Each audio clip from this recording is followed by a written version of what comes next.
On démarre donc avec David Bourny. Bonjour David. Bonjour. Vous êtes donc responsable du département SES à Télécom Paris Tech, c'est ça? C'est ça, Télécom Paris. Télécom Paris, ça s'appelle plus, Paris. voilà, Télécom c'est concentré. Condensé maintenant.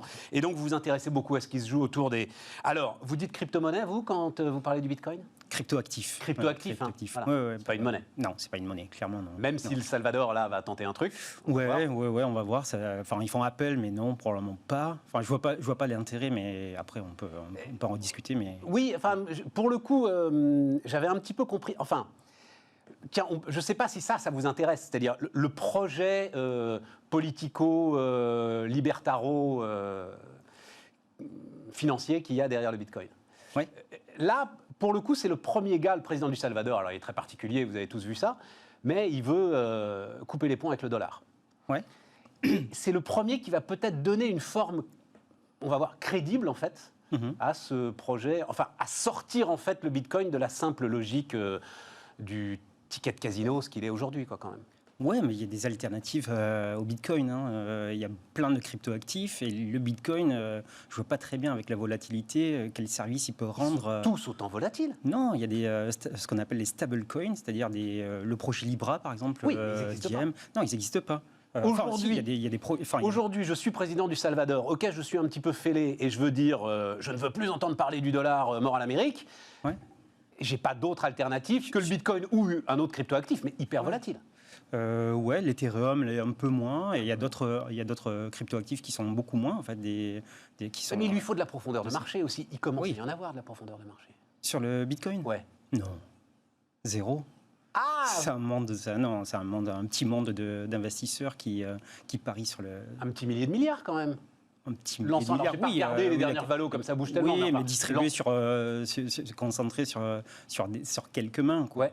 Donc c'est pas les petits particuliers, c'est pas vous, moi. Ça m'intéresse ça, David. Vous croyez pas, j'en discutais, à partir du moment où BlackRock, enfin les énormes gestionnaires de fonds, commencent à ouvrir à leurs clients la possibilité d'aller investir en Bitcoin. Moi, je me demandais s'ils ne sentent pas une forme de responsabilité de tenir le marché quand même à la marge. Je pense pas, non. Non, c'est purement spéculatif, non. Non, il faut les actifs sur le marché concurrent rapportent rien du tout en termes de taux d'intérêt. Si je cherche de la volatilité et du risque, je me détourne sur les cryptos. Ah oui, ça c'est sûr que tout. J'en ai, oui. Ça c'est sûr. Non, ça c'est sûr. Bon, alors, est-ce qu'il y a... Donc là, ce qui se passe, et ça va nous amener aux monnaies digitales de banque centrale.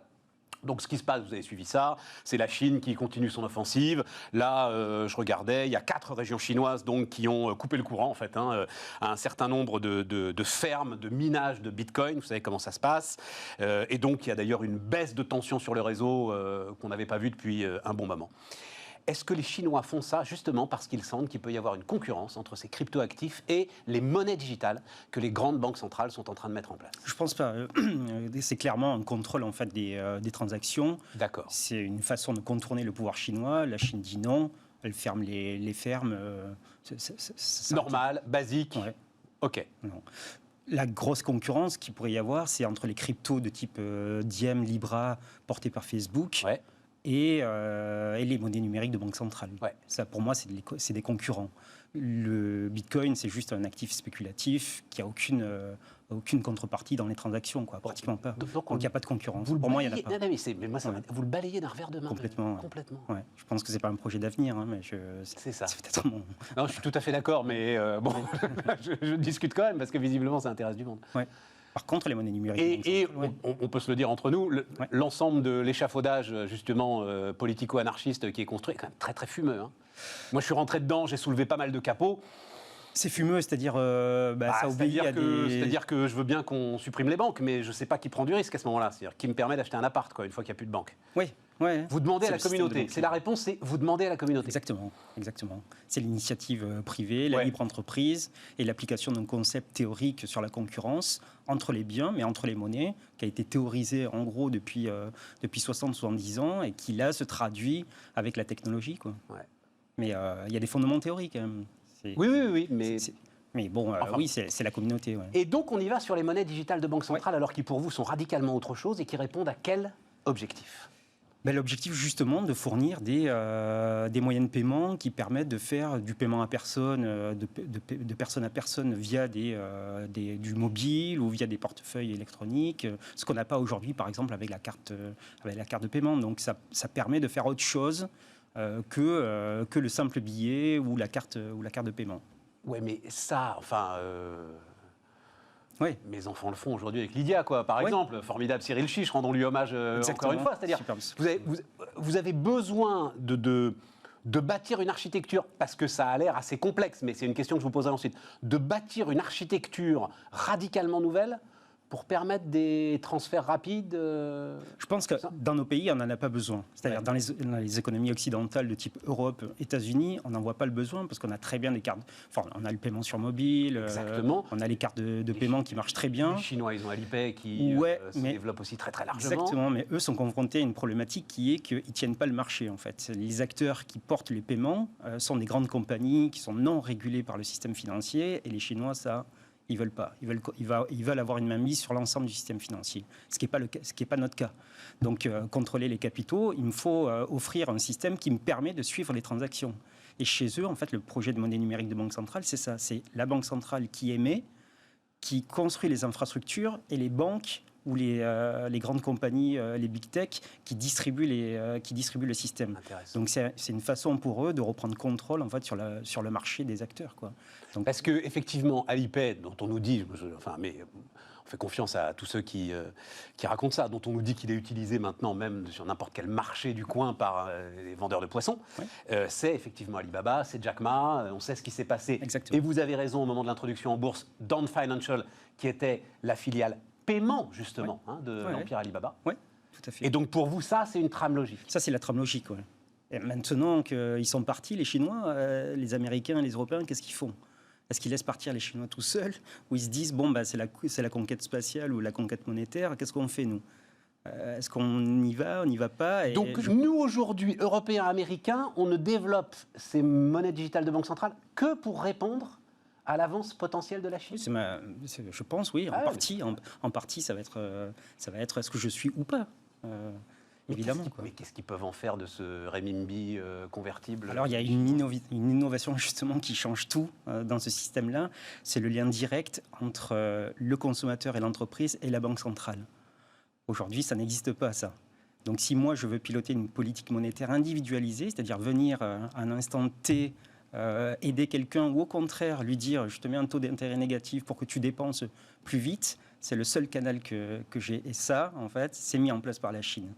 Une fois qu'ils développent les standards, les technologies, les États-Unis, l'Europe vont se dire qu'est-ce que je fais ? Est-ce que j'y vais pas, moi ? David, vous vous rendez compte qu'en tirant ce fil-là, la pelote qui vient, elle est colossale. Elle est colossale. Parce que la pelote qui vient, ça veut dire c'est la banque centrale qui fait de la politique. Exactement, oui. Ouais. Mais ça, c'est impossible. Je sais bien que depuis 2008, on dit c'est impossible. Et puis, mais là, c'est impossible. C'est pour ça que tout le monde se regarde en chien de faïence. L'Europe, Christine Lagarde, en mars, elle dit on réfléchit peut-être 2024-2025, mais le pavé est tellement énorme qu'on ne mesure pas les conséquences économiques et bancaires et monétaires de l'introduction de cette monnaie numérique de banque centrale. Ça peut déstabiliser tout le système bancaire. Tout, parce que si je détiens de la monnaie numérique de banque centrale, je ne détiens pas nécessairement des dépôts sur les banques.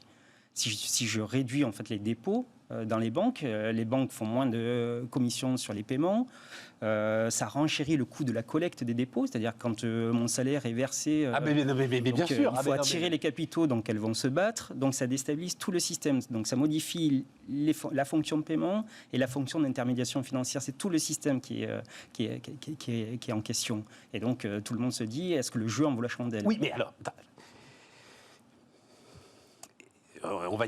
Mais je reviens sur ma question. Les Chinois, ils font leur truc en Chine. Ouais. Ils ont une monnaie qui n'est pas convertible. Ils ont un système qui est très particulier. Oui.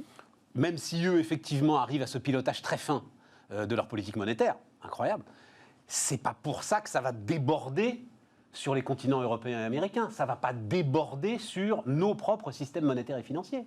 Ça peut. C'est-à-dire que si les Chinois, s'il y a des entreprises chinoises qui ont des filiales européennes et que les Chinois imposent d'utiliser ce type de système pour faire des transactions avec des entreprises chinoises, on sera obligé en fait d'utiliser la monnaie numérique de banque centrale. Ça peut être pour des étudiants chinois, ça peut être pour tous les étudiants chinois ou tous les touristes chinois à l'extérieur de Chine qui veulent faire des transactions sur des sites de commerce chinois, ça peut déborder. Et donc, ça peut d'autant plus déborder qu'ils sont en train de mettre en place les technologies. Qu'est-ce que vont faire les banques centrales en Afrique ou quand il y a très peu d'inclusion financière? On connaît les relations entre l'Afrique et la Chine maintenant. Donc, ils peuvent à tout moment, en fait, fournir leur technologie et dire, je vous mets sur la table, en fait, les technologies, utilisez-les, et puis avec le soutien de... c'est moi qui ai le contrôle. Et puis, en partie, ça peut être la Chine qui a le contrôle, bien sûr. C'est moi qui ai le contrôle. Bien sûr, oui. Donc, c'est formidable, en fait.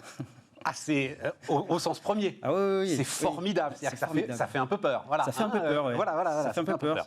Mais, alors, effectivement, chez nous, en Europe, il y a cette fameuse... Vous avez entendu parler de ça, puis nous-mêmes, on en parle régulièrement. Vous l'appelez théorie monétaire moderne, vous l'appelez hélicoptère-monnaie, vous l'appelez comme vous voudrez. L'idée, effectivement, qu'aujourd'hui, la politique monétaire très accommodante des banques centrales a un certain nombre d'effets fortement négatifs, notamment dans le creusement des inégalités. Globalement, voilà, ça gonfle les prix des actifs les plus intéressants. Exactement. C'est un peu l'argent qui va à l'argent, ça gonfle le prix des actifs pour les actions, ça gonfle le prix de l'immobilier. Ouais.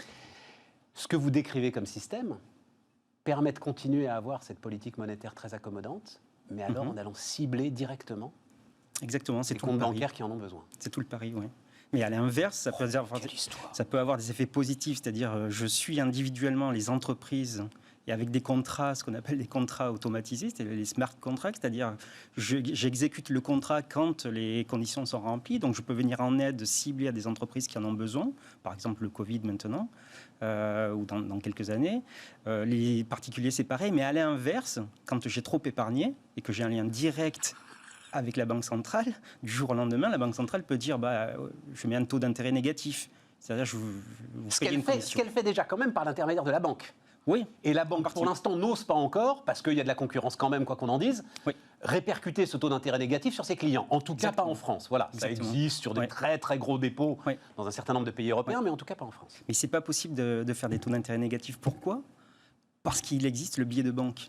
C'est-à-dire que s'il y a des taux d'intérêt négatifs sur les dépôts, tout le monde va dire je détiens des pièces et des billets. Alors oui et non, David. C'est pas quand même 200 000 euros à la maison, c'est pas si simple. Non, c'est pas si simple. C'est pas si simple. Ouais.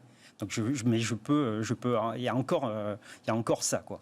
Et donc, effectivement, l'un des pans vers lequel on va, en tout cas, si on suit cette logique-là, qui est absolument passionnante, c'est la disparition totale de la monnaie papier.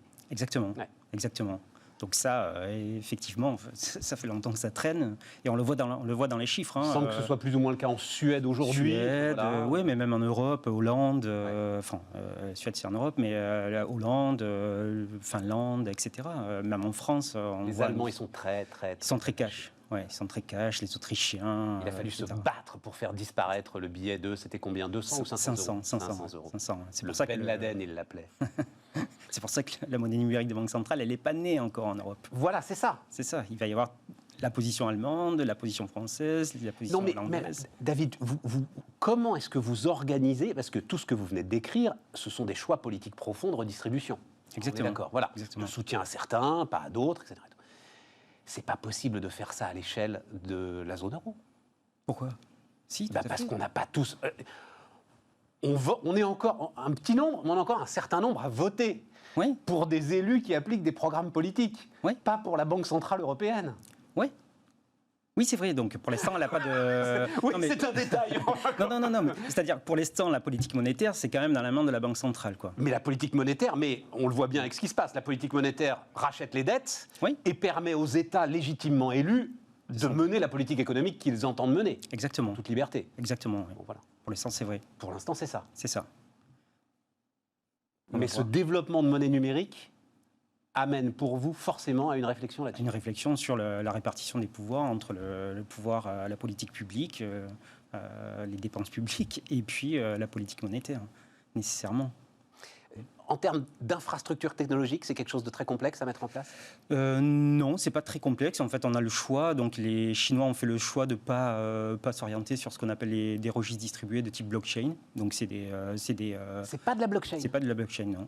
Non. Donc, ils ont fait le choix de pas s'appuyer sur la blockchain. Et ensuite, il y a d'autres systèmes où on développe, oui, de la blockchain, mais qui n'est pas très adapté, en tout cas, pour ce type d'usage très étendu, quoi. Massif, c'est ça? Massif, ouais. Parce que trop de calcul, trop de consommation d'énergie, voilà, c'est ça. Exactement. Ça reste très hyper sécurisé comme système, mais très lourd à gérer. Oui, pas du tout adapté pour les transactions. Ouais. C'est pour ça que si on revient au tout début de la discussion, je ne le vois pas comme un concurrent. Il y a quand même beaucoup de gens qui ne voient pas ces cryptoactifs de type Bitcoin comme des concurrents des monnaies numériques de banque centrale, voire des projets de plateforme avec des registres distribués de type... Oui, parce qu'on s'est rendu compte d'ailleurs au moment de ces différents cracks, certains d'ailleurs pour leur malheur, que la fameuse instantanéité promise autour du Bitcoin, on en est très loin. Ah oui, on est loin.